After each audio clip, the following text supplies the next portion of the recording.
I'm shaking as I write this. I was released by the police less than 2 hours ago, and I am compelled to record the events of the past day and night as quickly and as accurately as possible. In some ways, I want to forget, but I know that I can't. I know that I shouldn't. For my own sanity, I must divulge what has happened. It is far too important.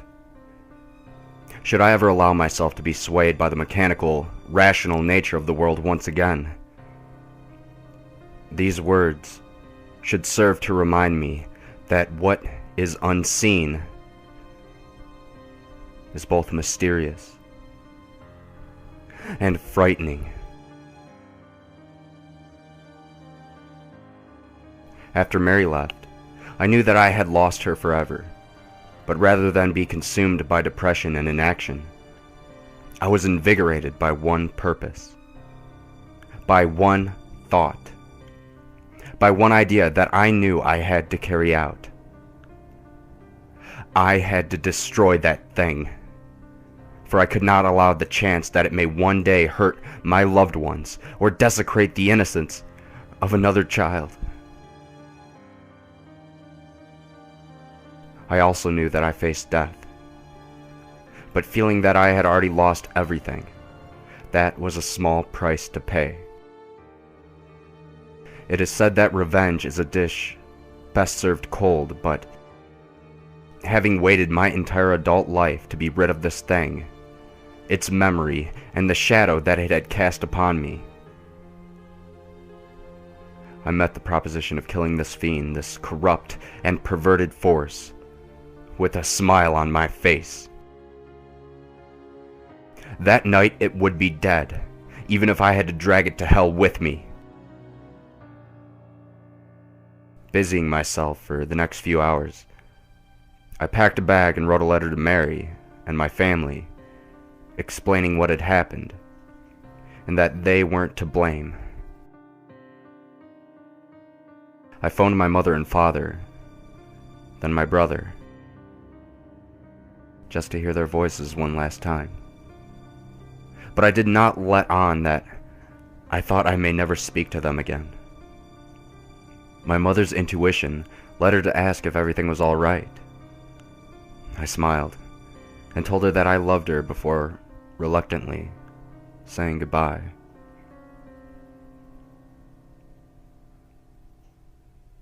At about 7 o'clock, I made my way out to the car. The sun had already set, and the street seemed eerily quiet, as if the scene of an unattended funeral. I sat in the driver's seat, leaving the door on the other side open, awaiting my most unwelcome passenger.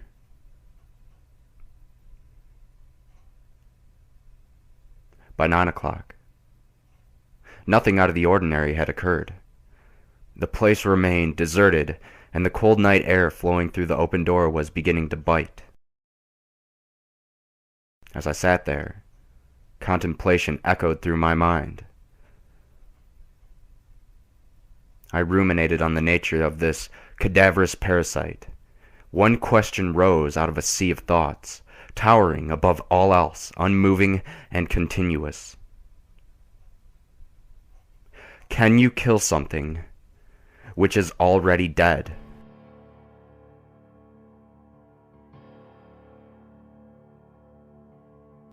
I did not know if this was a thing of the grave, or some unworldly specter which could be considered alive in some way. But just as I was reevaluating my plan, there it was. It was subtle at first, but there was a small, almost indistinguishable shift in the suspension of the car. Had it been any other circumstance, I would have put this down to a gusting of the wind pushing and pulling at the chassis. But I was all too familiar with that feeling from all those years ago. As the bunk bed would shift slightly, with that thing climbing into the bottom bed, I knew its foul calling card. The air grew denser as if contaminated by some nearby corpse. It was in the car with me. Unseen, yes, but there nonetheless. As I heard the slightest of whispered breaths from the back seat, I leaned over and calmly closed the passenger door. I turned the key in the ignition, and as I pulled out of the street, I could have sworn I heard a quiet yet distinctly malicious snicker, as if something was mocking me.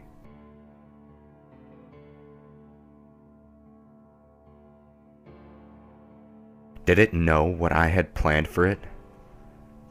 Our destination was not far, but the roaming hills through which our taken country road penetrated rose up and diminished with regularity, a stark reminder of the ominous isolation of night. Occasionally, on the way I would hear something from the back, but I refused to look for that thing in the dark.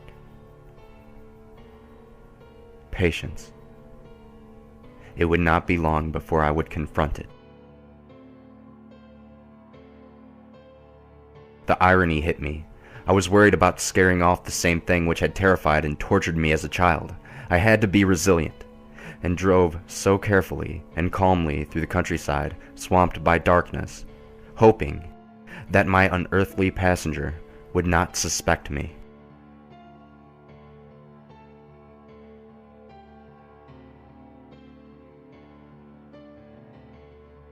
I arrived. The wheels of the car struggled and slid on the undergrowth as I headed off the narrow country road. The landscape had opened up, and as I looked at the broken and rotting trees around me, I felt that it was fitting to come to this bleak place in the cold night, to destroy that bleakest of things.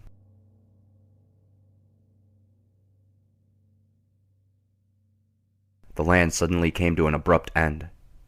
A cliff, etched out from an old quarry, looking deep into the black waters of the lake below. The cliff edge was relatively flat, and had in fact at one time housed a road which had subsided into the lake decades earlier. The local kids would tell stories about the vengeful ghosts of those killed during the subsidence, but they were just stories. Or perhaps they weren't. In the past, I would have disregarded such tales, but who would believe mine if I told it to them now? I switched the engine off and parked several meters away from the cliff's edge, switching off any light and composing myself for what would come. I sat in the car for what seemed like a lifetime. The only company given to me was the occasional splash of water against the cliff below. I waited. This thing was smart. Of that there was no doubt. It had toyed with me, relishing the pain and torment it had caused as only something of its coldly frozen intellect could. For this reason, I knew it would suspect me, and perhaps even flee if I brought the car too close to the cliff's edge. I had to wait for it to attack, let it feed, let it revel and gorge itself upon me. Perhaps then it would not notice as I slowly plunged the car into that dark, icy water below. I was going to drown the bastard. I had appraised the potential consequences in my head, and reasoned that there would be a moment, a singular moment, where I would have a slim opportunity to escape from the car just before it reached the edge. Mary and I used to go there occasionally, a place to be together away from everything else, and it did not look entirely as stark during a summer's day. I therefore had the place in mind and knew it well. The drop was at least 30 feet to the depths below, and I did not want to be in the car as it hit the water, nor trapped inside with that abomination. I waited. Then I heard it. Slowly at first, and then increasing in rate and volume, a rasping, wheezing breath from behind. Strangely, it sounded more labored than before. Each breath with a struggle, filled with fluid, rotten and decayed. A shiver ran up my spine. A rank, foul smell began to fill the air. The breath drew closer from behind. My heart began to race, beating hard and fast as I looked up and saw the windshield begin to ice up from behind. I could see my breath. A natural thing indeed, but what was unnatural was the breath visibly moving across my face from the side. I turned slowly. I wanted to cry. I wanted to leave, run into the night, but I had to stay. I could not allow it to escape.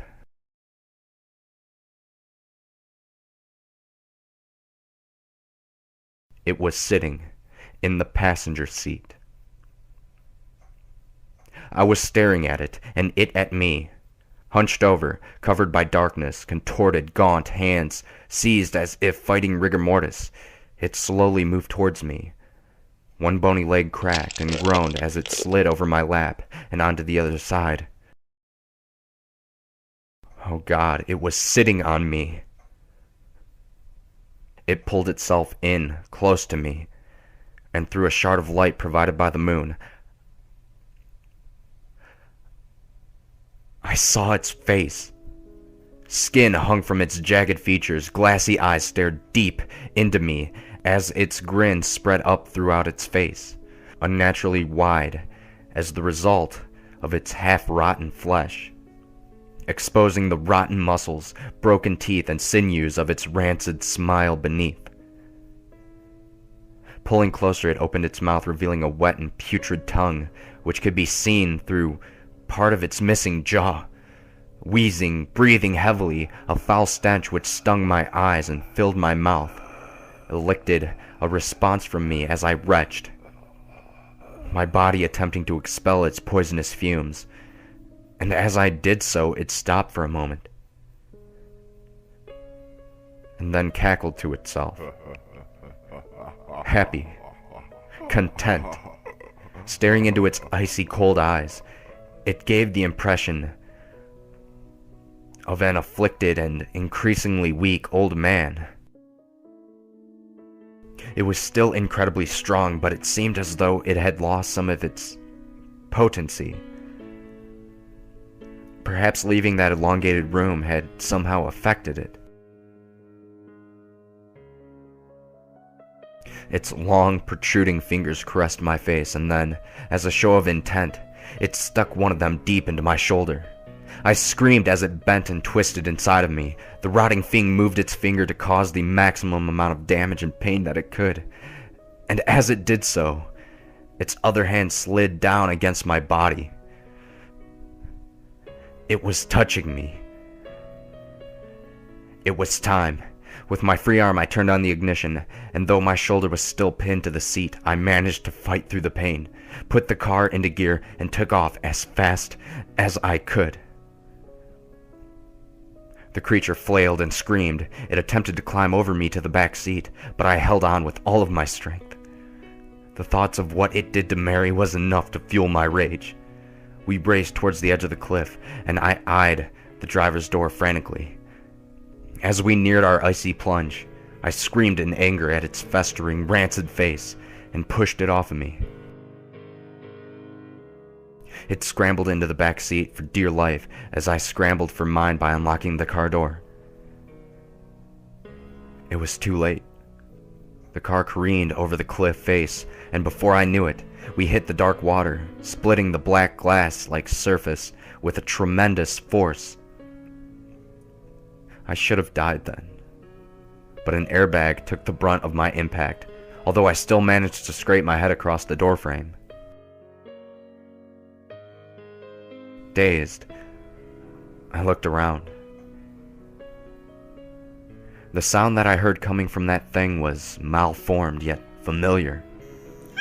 The squeal of some demonic child soon gave way to the anguish and rage of an ancient intelligence, which knew that it faced almost certain death. The water was frozen and poured in through the now twisted open car door with such force that it winded me. I gasped for air as my unwilling prey now did. It writhed and twisted as it looked for an exit. Spying the open door, it pulled itself through the water towards me. I curled up my fist and smashed it into that thing's face. Pieces of rotten flesh flaked off onto the impact as a dark black liquid oozed from the resulting wound. Again, it attempted to get past me, and I knew that to keep it in the car long enough to drown, that I would have to die with it. I felt numb as the frozen water slipped over my chin. My heart struggled against the cold, and with a sudden surge, I was submerged and had breathed my last. I held my breath, but only to compose and ready myself for an icy, suffocating death. I hoped that it would not be painful. My thoughts returned to Mary and my family. An all-consuming sense of sadness and despair overwhelmed me. But as I struggled with that thing, trying to get past me through the door, grabbing and flailing with its arms, I looked down and saw it. Its leg was trapped between the dashboard and the floor of the car by the impact of the fall, and although it could move, it could not leave. I turned immediately for the door. I could barely see but a foot in front of me in that black water, but there was enough moonlight to light my way. Just as I got to the door, that wretch grabbed a hold of me and pulled me back to it. It had given up all hope of escaping, but it wanted to drown me with it. We fought for what felt like an age in that cold, bitter grave as the car slowly sank deeper and deeper into that darkness. I could now feel my body pleading with me to take a breath, to exhale my last gasp of air, and then inhale the frozen water.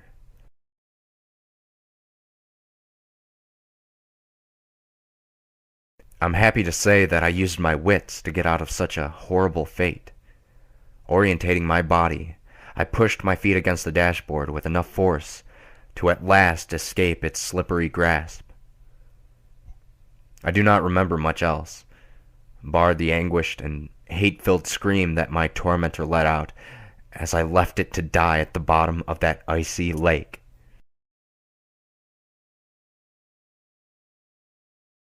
I found myself walking through the wilderness. Cold, wet, but alive. The wound in my shoulder slowed me down, but I kept the bleeding at bay by applying pressure to it with my other hand. It took me 2 hours to walk home, and I am amazed that I did not collapse from exhaustion or hypothermia. When I saw the familiar sight of the street that I lived on, I was filled with a sense of accomplishment, a sense of pride and triumph. I had beaten that thing once and for all.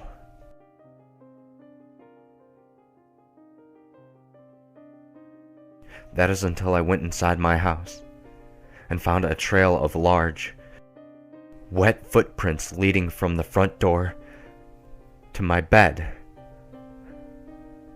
Disbelief took me, despair so sharp and so overwhelming that I am unable to convey it with mere words. It was lying in my bed, waiting, a white sheet covering its emaciated body from sight. The human mind is such a wonderful thing. Just as you believe your body has reached a level of exhaustion that it cannot recover from, that your emotions are so frayed that you feel you cannot continue, A thought springs, as if miraculous from a weary mind. Let it rest, for now. I quietly crept through the dark and picked up my wallet, which I had left on a small coffee table in the center of my living room. Leaving the door unlocked, I left to attend to a new plan and returned an hour later. With a moment's preparation, I slipped into the spare room. There, I lay in that unsullied bed, waiting.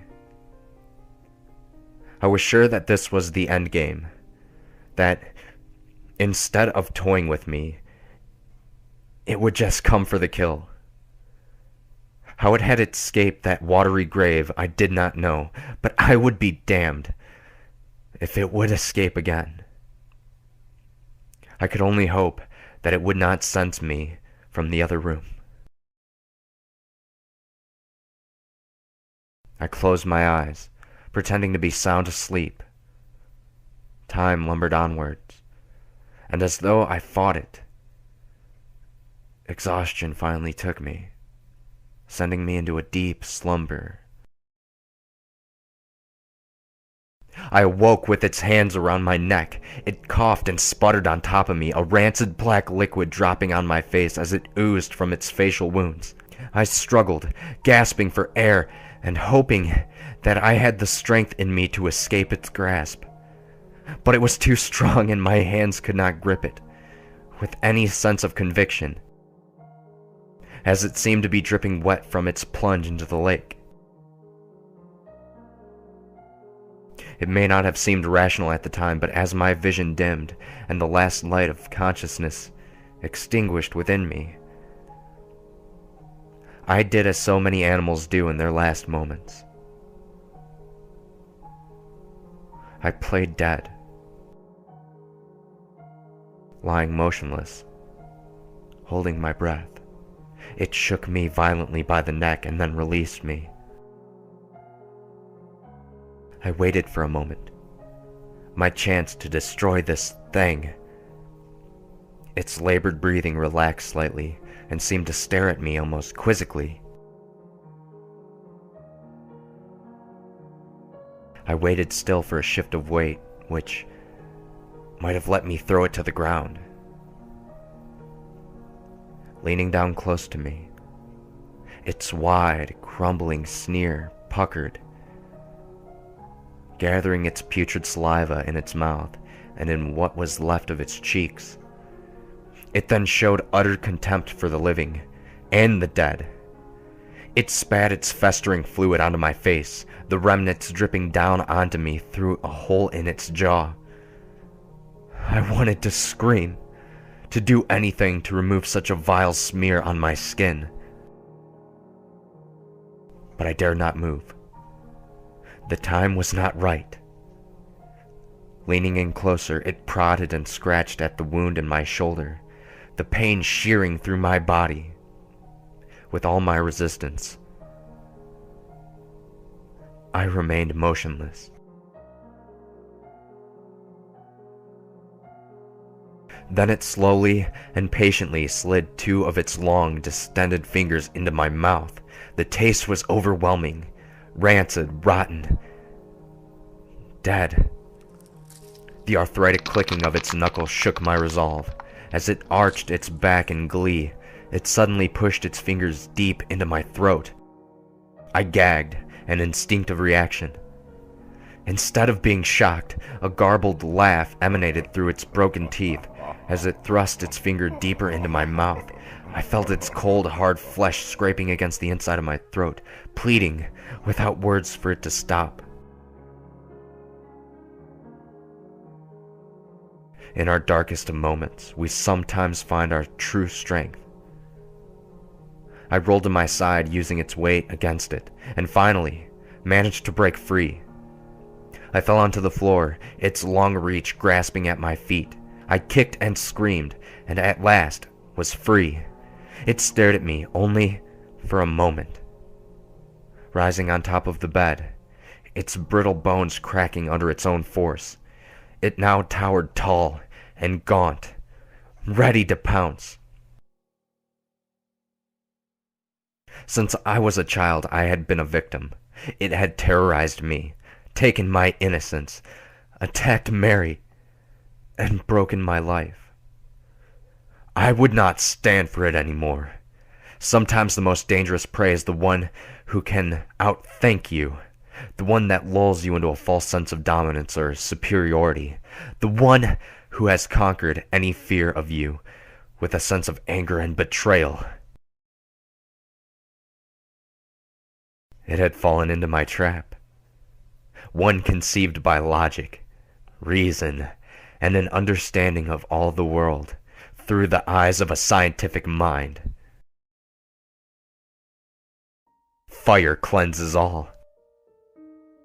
As it groaned, shrieked, cracked, and contorted, readying itself to pounce, in one swift motion I removed the blanket from the floor, revealing a bucket filled with gasoline, which I had brought in that short time of preparation. I threw it as hard as I could, the liquid splashing all over that horror and the bed. It grinned at me, mocking my very existence, making light of my pain and the agony it had caused.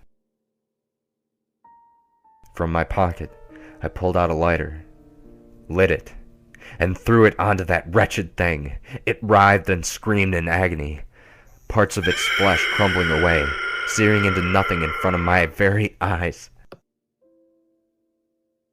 I felt almost sorry for it. Let it burn!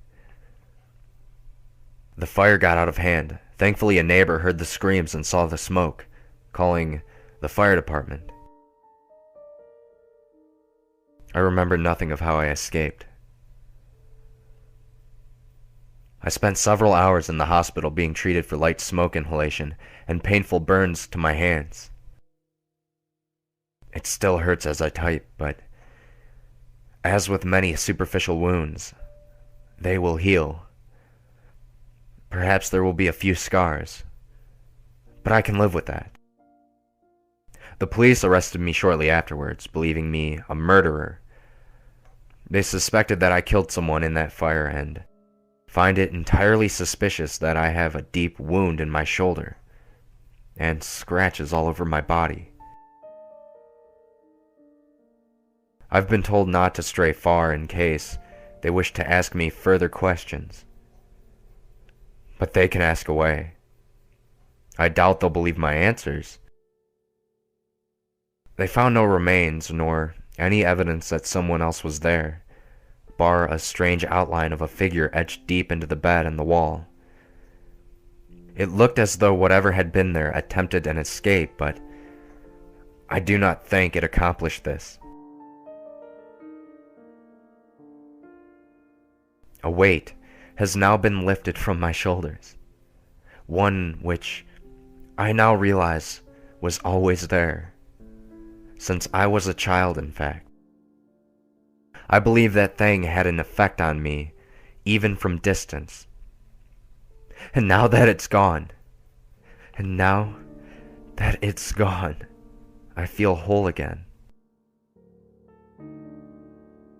I'm devastated that I've lost Mary, and my house can be written off as I'll probably be charged with arson after they realized I started the fire, which means I can kiss goodbye to any insurance claim.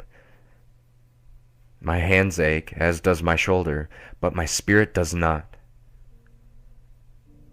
I'm writing this from a hotel room. It's small and unassuming, but it will suit my purpose. Tonight I intend to sleep and dream as I did as a child, before that wretch invaded my life. I believe that it was my rationality which saved me, my logical thought, which allowed me to destroy such an evil. But I will never escape the conclusion that there is much more to life beyond the veil, out there, in the darkness. It's a world I have seen and don't care to revisit. But tonight I will rest, and tomorrow I will build my life again with the confidence that my unwelcome guest is gone. Forever. I can feel it. I know it. It'll take time for me to adjust, and perhaps my mind will play a trick or two along the way. It is difficult to abandon the paranoia of a lifetime. I must learn to accept my safety once again. I refuse to be looking over my shoulder for the rest of my days. But I will always be cautious, as I was when I was in the hospital this morning lying on the bed in the quiet ward. I thought I felt the bed shake for the briefest of moments, but I know that it was just my imagination. I'm glad I have written down my experiences. It has illuminated much about myself to me, and most importantly, should anyone ever, God forbid, find themselves in a similar situation, then maybe you will know what to do. Now, it's bedtime, and I must rest, for I have never known a weariness such as this. Good night, and sleep tight.